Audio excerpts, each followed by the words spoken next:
So now we have you getting to work. Enough from people up on the platform. This is now for the how. You're going to roll up your sleeves and actually work out how you, representatives of the global development community, will actually drive integration over the next 15 years of the Sustainable Development Goals. So you are going to be asked to work in groups to make very specific recommendations for how to achieve integration in the short term, which is to 2020, in the medium term to 2025, and over the long term, 2030, which is the sunset for the Sustainable Development Goals. We have 4 pods in this room, and you can see there are signs on the wall. This is the design pod. Behind that, the evaluation pod, the delivery pod, and the funding pod. And you are all in one of those pods on one of 4 tables. You should all know exactly where you are going, and if you did what we asked you to do, you're already seated there. But if you're not, that's okay, you can move in a second. Each table has a facilitator and a note taker, and they know who they are, and they will guide you through the exercise. There's also a pod leader. We have 4 pod leaders who are going to provide readouts at the end of this session, and the 4 pod leaders know who they are. So you have about an hour to work at your table before we will learn from your wisdom. So roll your sleeves up, and we're looking forward to your recommendations. Thank you.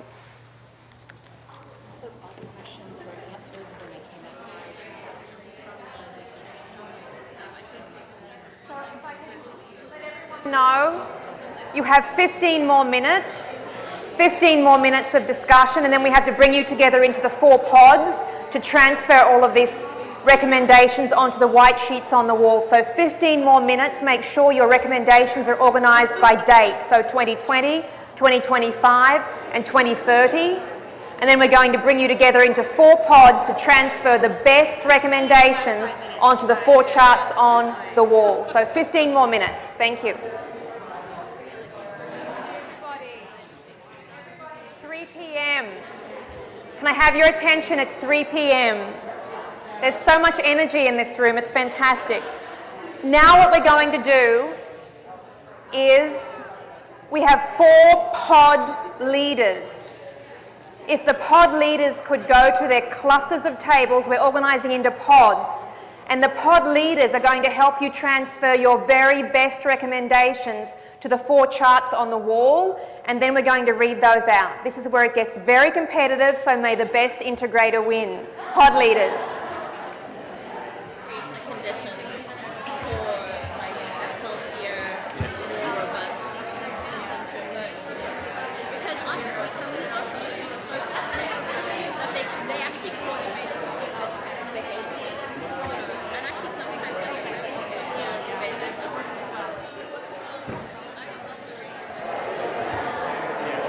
Okay, everybody, if you could please take your seats if you hadn't taken your seats. Thank you. So what we're going to do now is hear from each of the pod leaders. They're going to be presenting your recommendations. So everybody please take your seats. After we do this section of the program, you'll have another break, and there are delicious things just outside the doorway. And then we have 2 storytellers and a big finish with Susan Reichley, the USAID counsellor. But before we get to that, we want to hear from you. I want to start with funding, the funding pod leader. It's a personal bias of mine that funding is going to make or break integration, that unless we can get funding streams to actually fund integration, we won't achieve our aims. So let's hear from the funding pod leader. What? Oh, me. Okay. That's you. Sorry. I have a mic. Sorry, I was saying hello to somebody. Okay. I'm Neha Patel. I'm the pod leader for funding, and I want to tell one collective story and 2 very different stories, which I think are very interesting about the discussions about funding.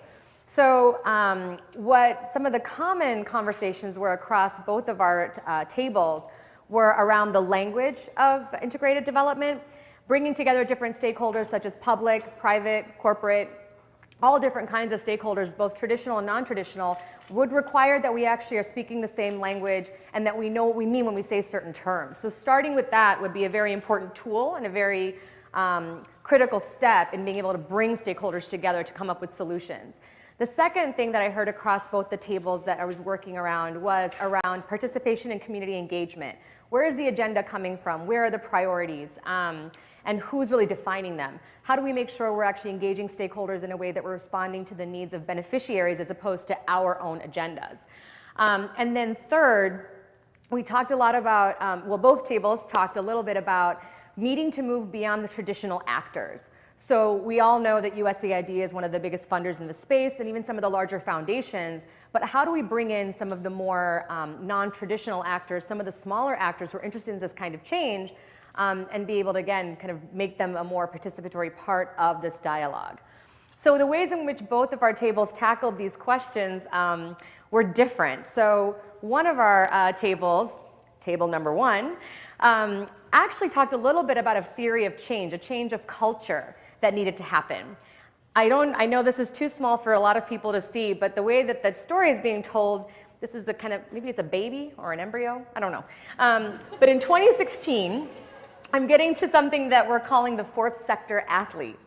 And one of the things that folks were talking about is that right now there's a new kind of professional that's being developed. One that actually is someone who understands that they're purpose-driven, they're coming at it from different sectors, different perspectives, and that it's an evolution of thinking about how we think about development challenges and solutions. And so in 2016, this person might have been born 20 to 25 years ago, and they're asking questions. Moving on to 2020, how are we going to get that perspective in there? We're talking a little bit about how we think of things as investments, solutions as investments. So maybe bringing in more of the finance perspective, the MBAs, the bankers, really thinking about this from a more investment, return on investment perspective. Moving on to 2025, these kind of evolved professionals are now in management. They're thinking about the ways in which they can actually change some of the systems and policies that we are pulling together around development challenges. And then moving on beyond, we've now created a fifth sector athlete. We have no idea what this person is going to look like, but instead of prescribing what the future is going to look like, the group felt more comfortable saying what we need to do is remain flexible enough to respond to the needs at each given point in time. And then three things need to be cross-cutting across this entire continuum. Again, that language, let's make sure we're constantly evolving it. Second, one of the things that the group talked about that they wanted to make sure we mentioned was the cross-generational dialogue, making sure that we kept those lines of communication open and ensuring that young people were participating in this entire process in a way that perhaps they haven't been engaged in so far. And that in each point of this, and I think Ellie put it best, she was the table facilitator, by the time we get to this fifth sector athlete, the person who's going to be in charge and the decision maker shouldn't necessarily be only someone from the developed world. Developed, I use that in quotes. But so we need to make sure that at every step of the way, we're also looking at north-south collaboration, south-south collaboration. How do we make sure those perspectives are actually coming across this continuum? So that's kind of the whole kind of cultural shift that this table is talking about. Moving on, I'm sorry, am I totally out of time? No, keep Okay, great. So the next table really talked a lot about donor incentivization and how do we structure systems and policies to foster more internal coordination, external coordination, thinking about exactly how will this funding and how will models be tested, how will the funding actually come through. So 2016, although the group didn't necessarily say that earmarks were a solution, it's something that we have to, no, it's something we have to contend with. It's a distraction. It's a distraction, sorry. To figure out somehow. Somehow figure it out, but do that in 2016. Do that today, okay. You're here for another day, you didn't know. Yeah, discuss, it needs to be discussed now. How are we gonna deal with this traditional problem? 2020, in 5 years, thinking about how do we map the value chain of the entire ecosystem around development solutions. And that, again, as I mentioned earlier, has to include non-traditional and traditional partners. Traditional partners are already part of this dialogue, so how are we really gonna make sure that we're getting some of the new technology, innovation, microfinance, IDBs, they need to be a part of this discussion as well. By 2020, having internal coordination amongst donors, a community of practice that contains some champions for us to really be thinking about how we would do this best, having some integrated models already identified, and then looking at how we promote upstream planning and not just necessarily thinking about planning when an RFP comes up. How are we going to actually coordinate that and do upstream planning as opposed to reactionary? By 2025, or maybe somewhere in the middle here, we're looking at, again, this language across sectors and language also across, within sectors and across different sectors. Getting donors and funders on board. A lot of what this table also talked about was how do we incentivize donors? Can you really bring donors around the table to support an agenda that nobody created, but it's kind of co-created? Everyone's name is on it. So what are some of the things that would need to be in place such that those donors and funders are getting on board to that collaborative agenda? Some trials have taken place for some of the integrated models that were identified and that we're seeing some evidence and data. And then looking at the way in which we can actually decentralize some of these policies and systems and have this be more at the local level, which is happening in certain places. And I think there are certainly examples that we can all point to where that's happening, but that's what we're saying is that by 2025, that will happen more systemically. And then 2030, which is the big picture vision, we're looking at some sort of policy and funding coherence, recognizing that everybody's got different agendas, some are bigger, some are smaller. Is there some coherence as a community that we would have within funding? And that basically the actors that are a part of the dialogue are also expanded. The people that are at the table providing input, being a part of the solution, are folks that are, again, sitting outside of what is seen to be the traditional actors in this space. And that by this point, upstream planning is actually happening. That this is something that's already sort of entrenched, it's embedded, and that that's just how we think as a global development community as opposed to just responding in a crisis. So I think both tables were really complementary to one another in many ways. And one is kind of thinking about the workforce and how we might shift our thinking to respond to the needs. And one is really thinking about our systems and policies and how we might actually facilitate incentivizing that to kind of be entrenched a little bit more than it is today. So if I missed anything, I'm looking at my table facilitators and teams to add. Okay, well that's it for us. Great, thank you. Now I would like to move to design. Okay. No, if this is on or not. I think it is. Okay, great. So these three tables right here talked about design.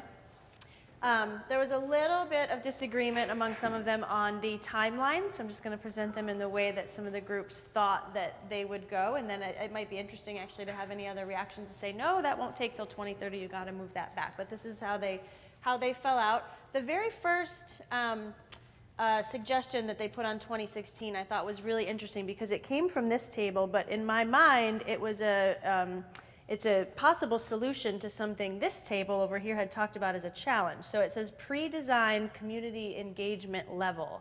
So this team was talking about really making sure that you have these long-term relationships with communities, that you're not doing the sort of drop-in, on-fire token community engagement when a new proposal comes out. And that's something this table had talked about is, you know, it's the norm, it's the status quo, it's how we all as implementing partners respond to funding opportunities. You have a limited amount of time. Ideally, you would want to do this really nice in-depth design with really meaningful community engagement, but maybe you have 2 weeks at the most, maybe that's even generous. And so I think the idea from this team to right now start trying to find some pragmatic ways to have deeper roots in communities where you don't have to do this kind of on-fire short-term work. I thought that was really interesting to make sure that our work really is informed by people on the ground. Oh no, somebody drew a chicken and an egg, and I don't even know where that came from, but I think the idea with this team, I didn't draw that. Right. So I think this team was big on kind of like the iterative feedback loop situation where these are principles that I think that we should be implementing in design and that you can't necessarily always put one before the other. I'm going to assume that's where that came from. The two starting points there were organic, so not to be top down, not to force it, but to let conversations and decisions naturally evolve. Awareness, help me out with that one. Oh, right. Yeah. Okay, so. And the chicken and egg is talking about the birds on Ben's slide. Oh, right, okay. An evolution of these birds wherever they are, whether they're flamingos or ostriches, but we need to lay some new eggs. Oh, I see, I like that. We have to lay some new eggs. I don't know where Ben is, but he can work that into his presentation. So some of the principles that they had laid out, not necessarily, again, just one coming before the other, but they're all equally important. There's to be human-centered, to be holistic, learning and adaptive, failure, I'm assuming that means learning from failures, You can call Ari, since he's a specialist. And institutionalization, which then I think it loops back. So like once things are institutionalized, you don't want to just keep it going forever, but we have to continue to learn and evolve. So that loops back to being aware, letting things evolve naturally. So one of the things I loved about listening to the separate tables was something that really resonates with me as someone thinking a lot about integration, is that there are these two separate types of dimensions. There's the technical, which we've talked a lot about today, you know, like environment, education, health, and so on. But then there's the process and the management and the implementation side. And oftentimes those two things are quite separate. You decide what to implement on the technical side, but then you have to manage your organization in a way to make that happen. And so the table over here focused mostly on the latter, which I thought was a really nice way to pull some of that out today that's gotten a little bit less attention. So let me know if I don't do it justice, but one of the things I thought would happen earlier in the process is to identify and engage change agents and champions who can really be persuasive and influence the dialogue and who are really passionate about the topic and can get people really engaged. And that is a mechanism to build two separate things sort of at a organizational level. One is to build political continuity and global institutionalization. And the second one is an internal focus on current systems and approaches. So I like how somebody over here said, this is where you got to work on yourself first, right? It's sort of like that thing in therapy, you have to work on yourself before you can help others. So this is sort of the internal step, like you have to get your own organization and institution built to be adaptive, to be able to bring people together, to not have all of these sort of bureaucratic roadblocks that we tend to have in our organization to doing some of this collaborative work, to really set ourselves up for better success in the future so that we're not constantly going uphill when we're trying to get people to work together. So to do the hard work early, I really liked that. Can I add? Yes, please, so One Wendy. of the other parts for that political was even global politics. So like with the changeover in administrations, not only in the US but around the world, that change in leadership doesn't shift the whole Right. plan moving forward. Right. And what can we do to influence that as well? Yeah, so to really get leadership on board, because I think it creates a legacy and it has a longer lasting effect than doing sort of the ad hoc project level things that we tend to focus on. So they thought that the next phase then, once you have your own house in order, is to then you can start looking outward and be external facing, and where you're going to start to get some of the benefits of the hard work you did on yourself, which is more buy-in, trust, empowerment at all levels of leadership. And then you can really start, I think, flowing out some SOPs, doing political and social analysis and real stakeholder engagement in the design process. And then they said that would reveal really good ID entry point or integrated development entry points to design the sustainable solution. So again, you work on yourselves, you start working with other folks and doing the political social analysis. You're going to identify what the best entry points are in the design phase. And then eventually they thought in 2030, you would get to a meaningful community of practice of people that have the capacity, the institutions that are set up to actually be able to implement this type of work that results in holistic development. So I really liked that sort of spread of, short-term to longer-term process management type changes that we're going to need to make. And not easy changes, hard ones actually. And then this table had some nice suggestions for the more technical side of things. One earlier on than the others was to get, and this goes to funding, but I think it's so closely related to design, that's why these groups came up with it, was to have donor working groups coordinated around issues. And I think some of those have bubbled up. I do think there are these interagency groups that work on things, but to maybe keep that going and expand them in a more meaningful way. And then eventually, to have integrative conferences, not sectoral. And I loved this one because one of the things I hear the most often from specialists or experts is, I don't know where to find these other people you keep telling me to talk to. I don't know who they are. I don't know which ones are credible, which ones aren't. I don't get invited to their conferences. I don't even know what they're talking about. And so I really like this idea to really set up some sector-neutral development conferences where you're specifically given the opportunity to interact with experts from WASH or health or nutrition or education and really start building that connective tissue that we've said multiple times today is really important, But it's often in practice, it's hard to do. You can't just, go back to your job if you're a TB expert and know which nutrition people to reach out to the next day to just start talking to. So I think people that really believe in integrated development, some of the champions that are developed earlier, can help maybe move the needle on that and make some of these platforms for exchange really happen. So does anybody in the tables have anything to add on design that I might have left out that was your favorite and you're gonna? No? Okay, great. So that's design. Thank you. We're going to move to delivery. Great. Hi, everyone. I'm Mary Wen Wigley. I work with FHI 360 Integrated Delivery Team, and I'm reporting out on behalf of these 3 tables that we're eagerly working on delivery. In the short term, we identified wanting better indicators to measure integration, so integration-specific indicators, which I'm sure we're going to hear from Brian. Identifying integration specialists at donors and implementers, and that goes to what the design team was talking about as well. And then getting those people together to work together better by forming coalitions and communities of practice. And for those of you that don't yet know about LOCUS, I encourage you to Google LOCUS NGO integration, and you can read about this coalition that's coming together to define a research agenda and lots of other things. We want more opportunities for stakeholders across sectors to collaborate and coordinate that leads to sustainability. A really nice example that came from one of our colleagues working in the humanitarian sector is in the humanitarian sector, there's a lot of experience already on bringing people together and working towards common outcomes across sectors. And so applying some of those lessons from humanitarian sector to integration and to development in general. This one was really interesting. Our own organizations need to become more integrated. We need to be less siloed internally. How are we going to do integrated projects when we don't even talk to the people who are sitting in the same office as us? So that's a good one that we can all take action on immediately. And actually, the example that Ben gave this morning of the RCT coffee meeting is a perfect example of that. In the medium term, people want development, management structures and tools for managing integrated projects. It is more complex. There's a whole other ballgame of communication, for example. Language, Neha mentioned people not speaking the same language. People need tools to be able to manage these programs. One that came up from all of the groups was more creative contracting mechanisms, more flexibility. Let us be agile. Tell us what the end goal is.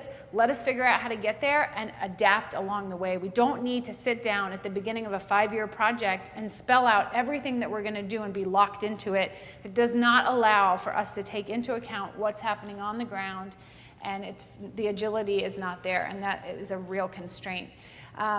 Related to that, more time for the design and for pilot type of formative phases, not just in the beginning, but ongoing throughout the delivery phase. That gets to one of the things, which was the CLA, sort of more the collaborative learning and adaptation model that USAID is using now, and we have a project doing that in Uganda. More of that, more of learning and folding in lessons as we go. Longer project timelines. There was also discussion about how can you really alleviate poverty in an area in 5 years. It's just not long enough. We need more time and more adaptation along the way. For the longer term, this was a nice one. ID, integrated development, is incorporated into academic curricula. And it's got a strong evidence base behind it. So that really is a more long-term one. Because we were thinking, is there anything that's long-term? We want to do everything now, but that really is one that is long-term.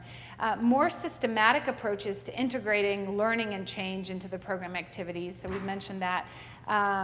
Development organizations creating additional cross-cutting holistic sectors and themes, like gender. Gender is a cross-cutting theme, right? We want to talk about gender in every sector. We want to talk about youth in every sector. Is there a way for other cross-cutting themes, such as safety or power, to sort of go across the traditional development sectors?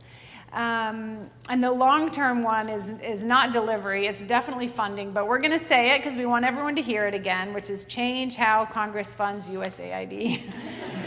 sure that one has been heard before. And then we had a couple of continuous ones that we felt kind of go across all of the time phases, and those included asset mapping of implementing partners, just knowing what people do, a community of practice, donor level mapping of actors and specialties in geographic regions. So how can you integrate? How can we say to Natasha, hey, you're working on this thing in the same place that I'm working when I don't even know she's there and I don't know what she's doing. So we need to know who's doing what where in a more real-time way that we can look for these synergies, these adjacencies, and work together.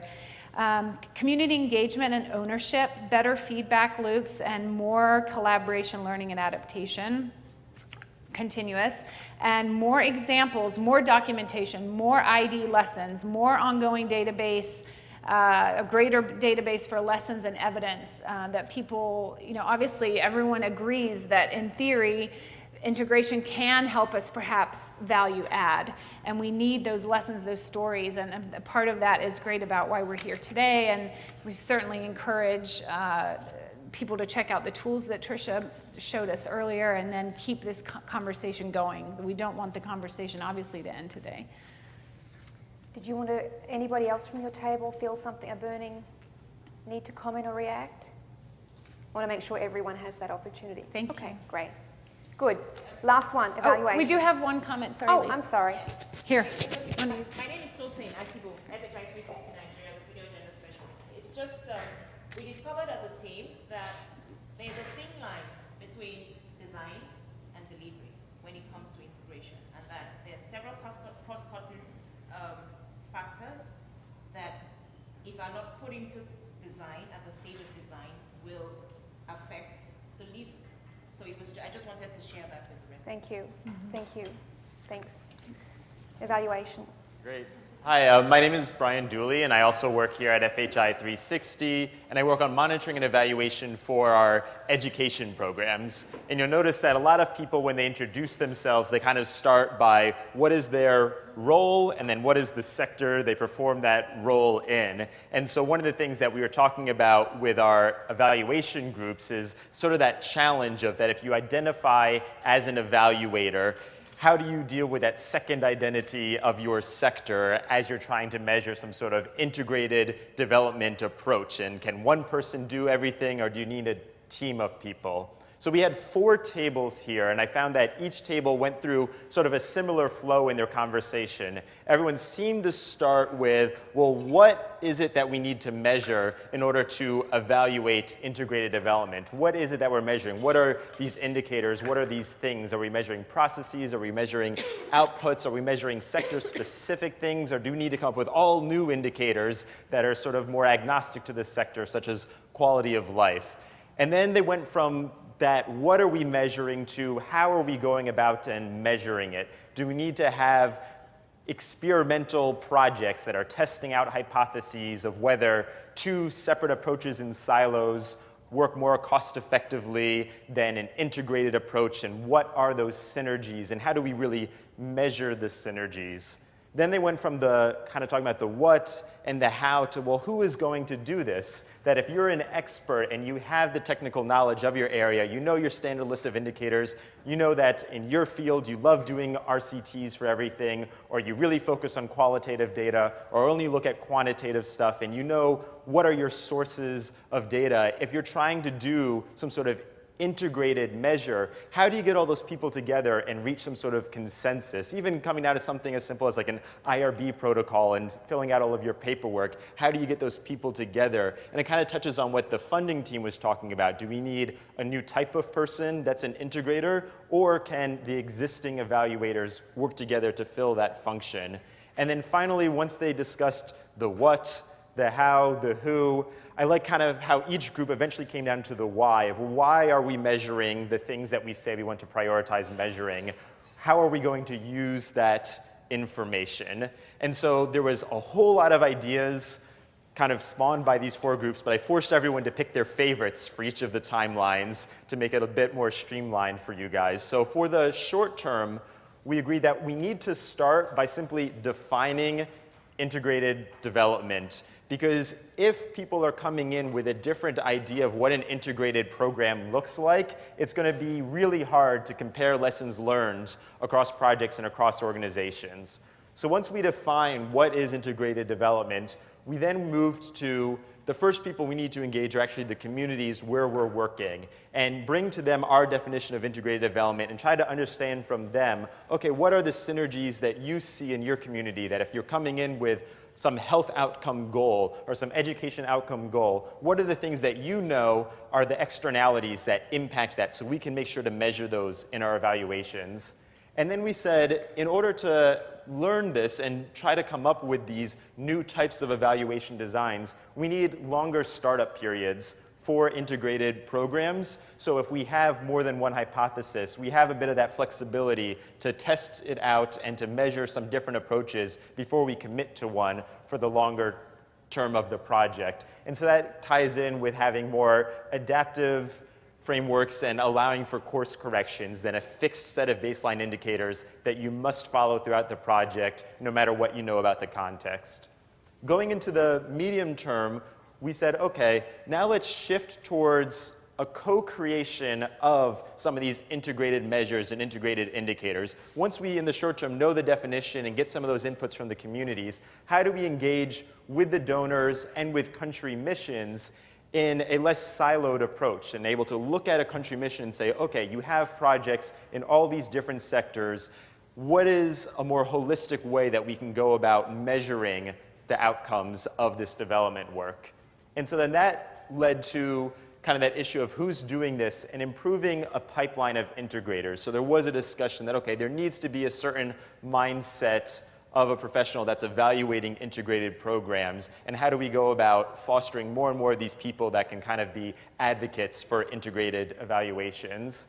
And so that led to not only defining one super integrated evaluator, but actually maybe changing the structure of evaluation teams and having representatives from the different sectors in question, so you're able to get that technical expertise kind of married with understanding the evaluation approach.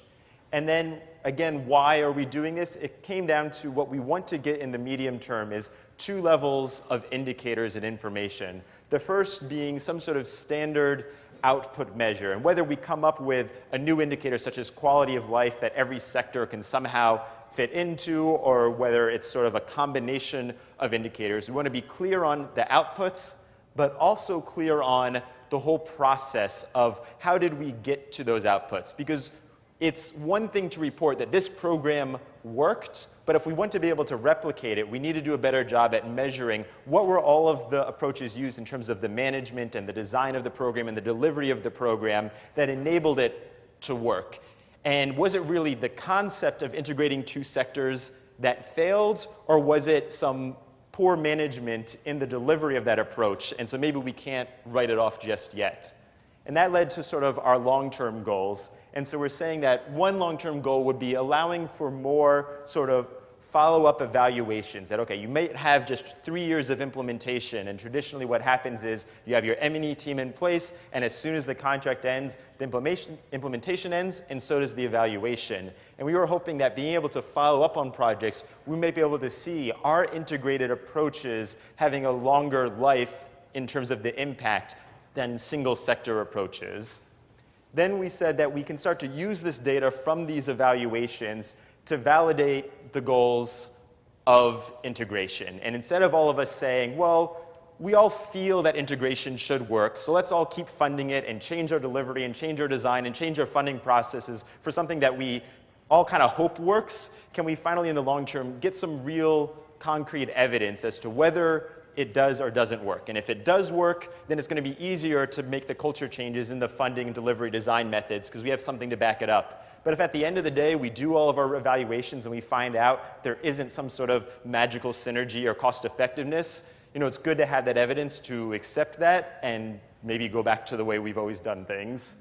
And so we're hoping that that evidence will eventually lead to more of a culture of learning, where if we know that there is a synergy between 2 sectors and a certain approach works, that the donors and implementers will recognize that and try replicating what works and maybe stop trying to keep doing the same things over and over again if there's no evidence that those are working. And our final long-term outcome is adapting our programs to an integrated approach based off of the evidence of what does and doesn't work. So I don't know if there's any other inputs from the tables.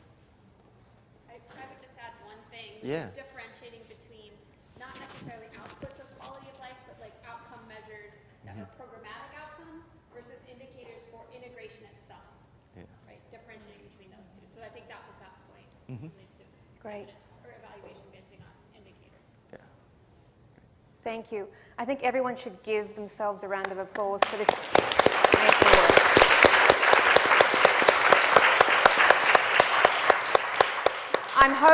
I'm hoping what FHI 360 can do is bundle this information in some way. There's pearls in here that we all need to, I think, see. So I'm sure Trisha's nodding. There'll be a packaging of all of these ideas in an easy way for you to access them.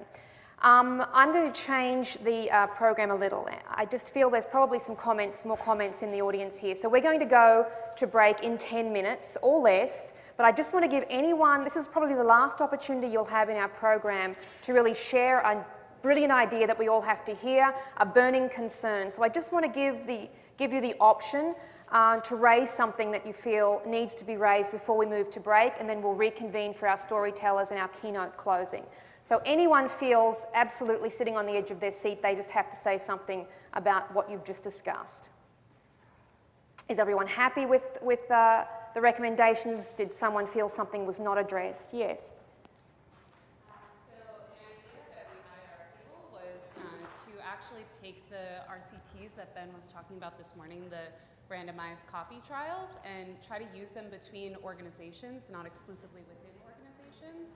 So we thought something that we could do maybe as a conference or just kind of as a group today is somehow organize maybe like an Excel spreadsheet or like a system where for anybody who's interested, you can start integrating tomorrow over coffee. So that's just an idea we have, and if he's interested, provide us at the end. It's a great idea. Wow, anything else like that where we get immediately actionable integration. I love it. Or not, if you have other, yes. Yeah, everybody's invited to come over to my place later on. Have some drinks. I'm actually staying at a friend's place, but.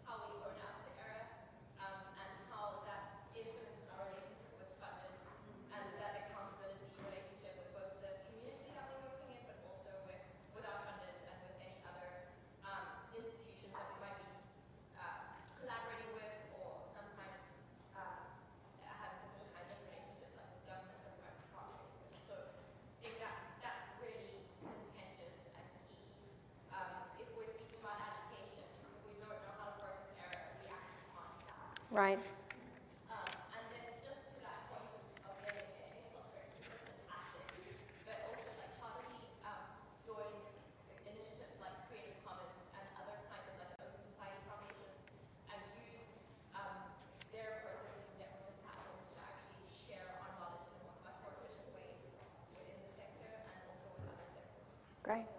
So we have time for a couple more. I can see there's definitely some things that weren't picked up. Yes.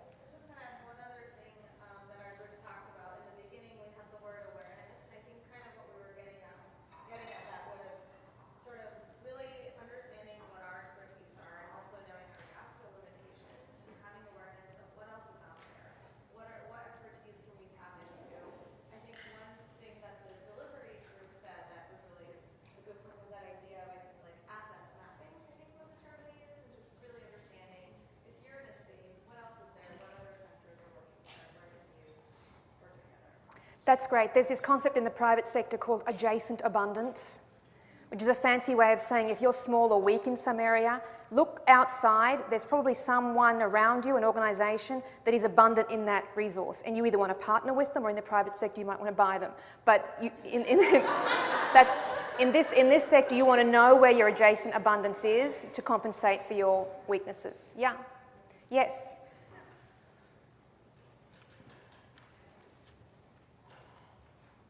last couple of points, can you hear me? Is it on? No? Oh, keep. No? Now you can hear me. Yes, good. To the last couple of points, a question that I'm asking myself is that there is currently a consortium of partners that focus on integrated development called LOCUS. It was mentioned over here. FHI 360 is a member of LOCUS. But so when we start talking about creating new consortia or finding ways to communicate, I have to ask myself, well, then what's the purpose of LOCUS? And I think an elephant in the room is that, this meeting is being designed and led by FHI 360 and not LOCUS. So I just want to caution us to be in solidarity, to not leave the solidarity of the movement of integrated development, because we need to be stronger together to be able to move this forward and get it off the ground. And it's just it's a caution, it's a concern, it's a question. I don't know. I mean, if you're in an organization that's a part of LOCUS, maybe raise your hand if you know, if you are. That's a lot. That's a lot. Yeah. Okay, LOCUS. If you don't know about LOCUS, you need to know about LOCUS. What is the membership? Is it relatively easy to join?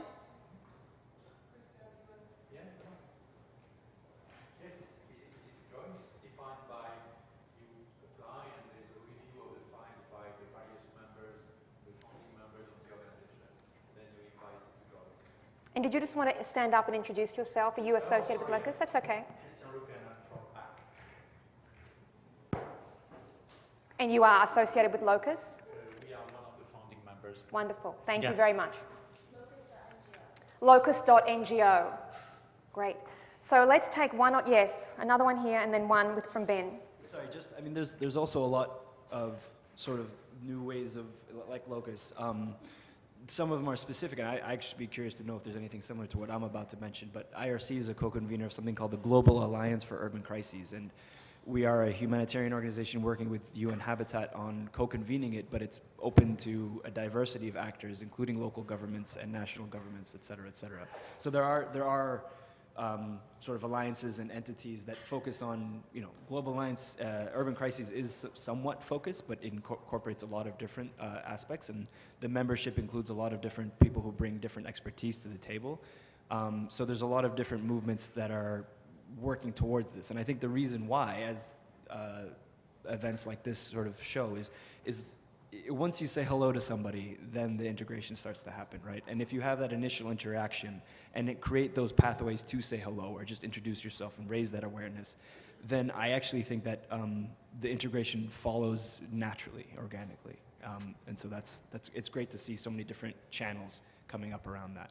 Great. Ben, you get the last question, statement.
Great. Trish is going to be speaking at the end of the session with Greg. I'm sure you'll be able to pick up on some of those recommendations, but I do want to give you a break.